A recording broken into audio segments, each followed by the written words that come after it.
आपका तहे दिल से शेरू पलालीस टीवी पर खुशामदीद हम कहते हैं।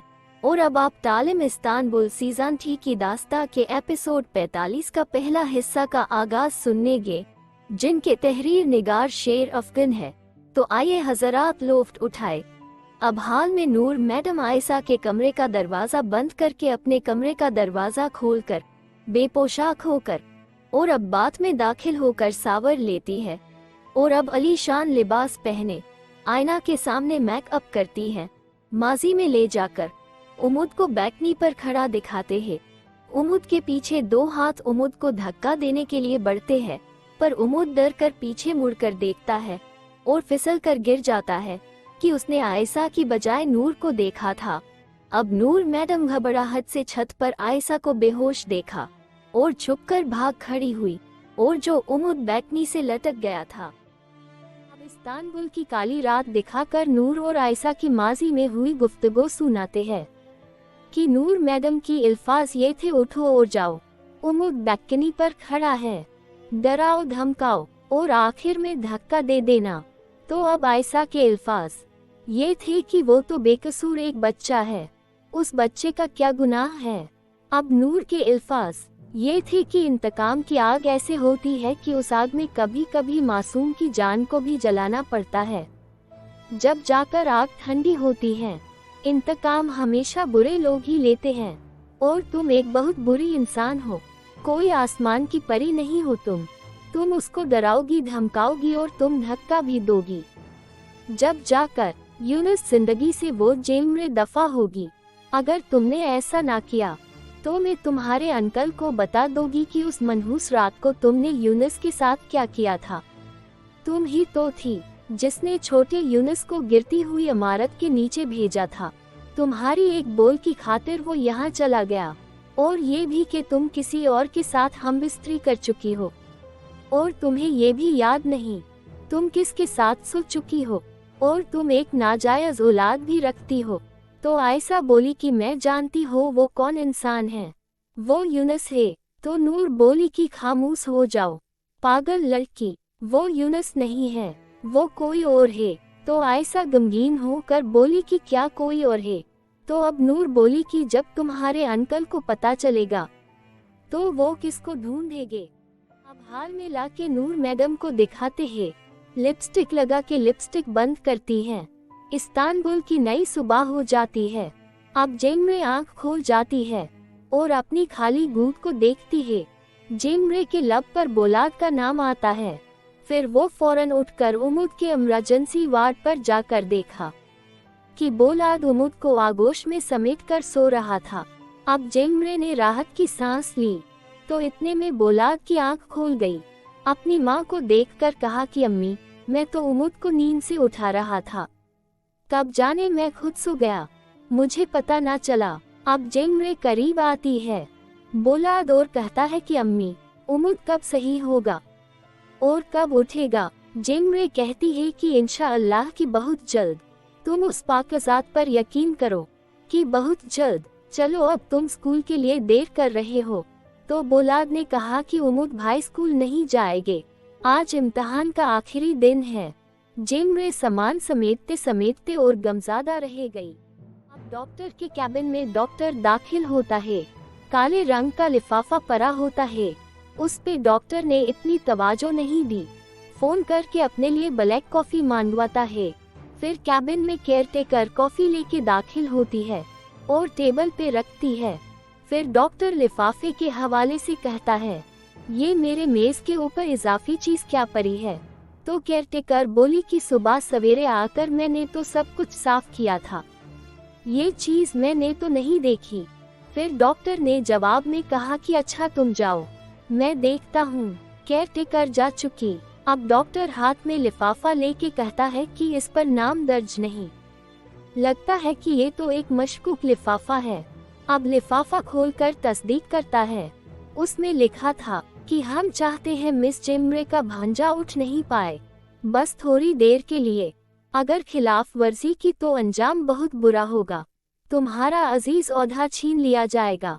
अब केयरटेकर एक जगह ठहर कर फोन करती है। रिमान दादी बैठी हुई थी और सहर टहल रही थी। तो जेहान खाने का सामान हाथ में ले आया। जेहान ने कहा कि ये देखो गरम गरम खाना है, लगता है खाने के लिए खाना आ गया है, पर यहाँ खाने वाले नहीं बैठे। सहर ने कहा कि दस्तरखान में एक फर्द कम हो जाए तो दस्तरखान नहीं रहता। तो जेहान बोला कि खुदा खैर करे अम्मी, हमें उम्मीद के धागे को कमजोर नहीं करना चाहिए, इतनी आसानी से उम्मीद का धागा नहीं छूटना चाहिए, मजबूती से थामना चाहिए। खाएं अम्मी, उम्मीद को भी लगे कि हम हर हाल में डट के खड़े हैं, उम्मीद को कुछ नहीं होगा। जेहान एक बर्गर सहर अम्मी के करीब ले आता है। सहर ने उठाना चाहा, पर सहर के हाथ उठना ना सके। सहर के जहन में खौफ के वसवसे चल रहे थे। तो सहर ने कहा कि नहीं, भूख नहीं है, किसी और को दे दो। तो सहर की नजर गुजरती हुई नूर मैडम पे पड़ी। तो सहर ने कहा कि जेहान वो जलाल की हवेली की मुलाजमा है ना। जेहान ने देखकर बताया कि ये मोहतरमा अपनी कार चला के आई है। तो सहर ने कहा कि अल्लाह जाने उस हवेली में कैसे कैसे लोग के रोजगार वाबस्ता है। नूर मैडम फोन करते करते हॉस्पिटल से बाहर निकली। नूर के अल्फाज ये थे कि क्या उस डॉक्टर ने लिफाफा पढ़ा। तो केयरटेकर बोली कि हाँ, उन्होंने पढ़ ही लिया होगा, मैं ऐसी जगह रख के आई हूँ। नूर मैडम बोली कि मुझे मुसलसल रोजाना की खबरें तुमसे चाहिए, नजर अपनी टिकाए रखना। फिर नूर मैडम फोन स्विच ऑफ करके कार में सवार होती है। अब एक बच्ची को दो पुरानी इमारतों के सामने खड़ी दिखाते हैं। एक लड़का आके बोला, तुम यहाँ क्यों खड़ी हो। तो वो लड़की बोली कि क्या मैंने तुम्हें उन इमारतों के नीचे भेजा था। तो वो लड़का यूनुस दो बंजर इमारत को देखता है, फिर पलट कर देखा तो वो बच्ची नहीं होती। और अब छोटा यूनुस एक और बच्चे को देखता है जो उन दो बंजर इमारतों के करीब जाने लगता है। अब छोटा यूनुस आवाज देने लगा कि यहाँ कोई भी नहीं है, वापस आ जाओ, पर वो रुका नहीं। अब बंजर इमारत मुमहादम होने लगी। छोटा यूनुस देखता रह गया। अब हाल में जिम रिंग में लेटा हुआ यूनुस को दिखाते हैं जो सो रहा था। इतने में जिम का दाखिला दरवाजा खोता है और अंदर आते हुए लेडीज के पाँव दिखाते हैं जो जिम रिंग तक आए और रिंग पर चढ़कर यूनुस के करीब आके खड़ी होते हैं। यूनुस का सर पसीना से लथपथ होता है और वो खातून यूनुस के सीने पे अपना पैर उठा के जोता रखती है।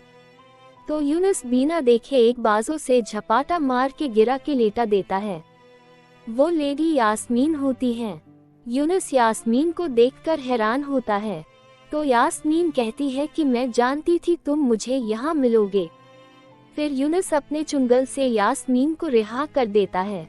अब दूसरी तरफ जेमरे डॉक्टर के कैबिनेट में बैठी होती है और अपने हाथ तोड़ मुड़ती है।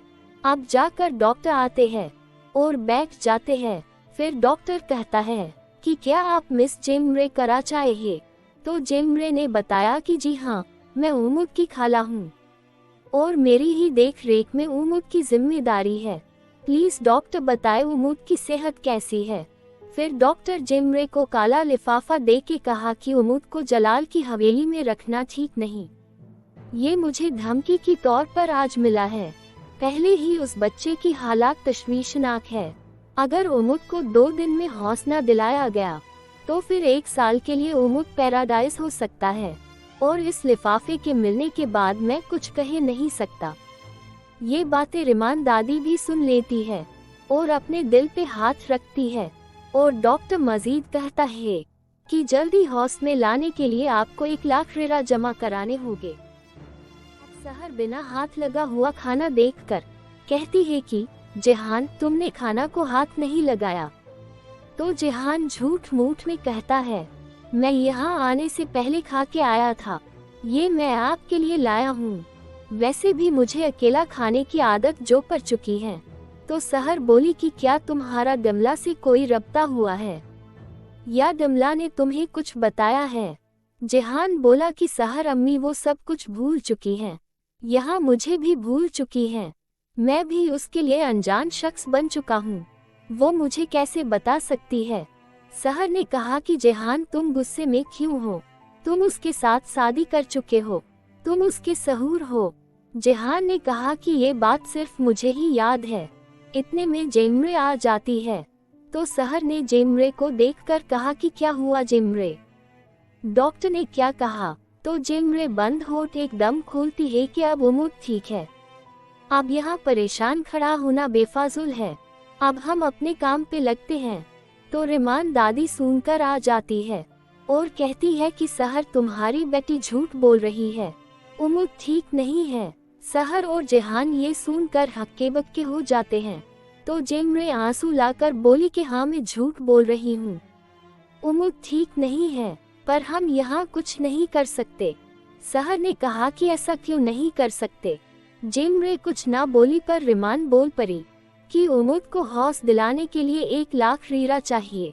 खुदा ना खस्ता 1 लाख रीरा जमा ना हुए तो उमुद पैराडाइज हो सकता है। तो सहर ये सुनकर सदमे में हिल गई। अब दिन के उजाले में इस्तांबुल के शहर को दिखाते हैं। अब जलाल की हवेली दिखाते हैं। अब रिमान दादी को गार्डन में दिखाते हैं, जो चोरी छुपे चल रही थी। अगल बगल गार्ड आते जाते रहे, फिर जगह खाली होने का इंतजार करती रही।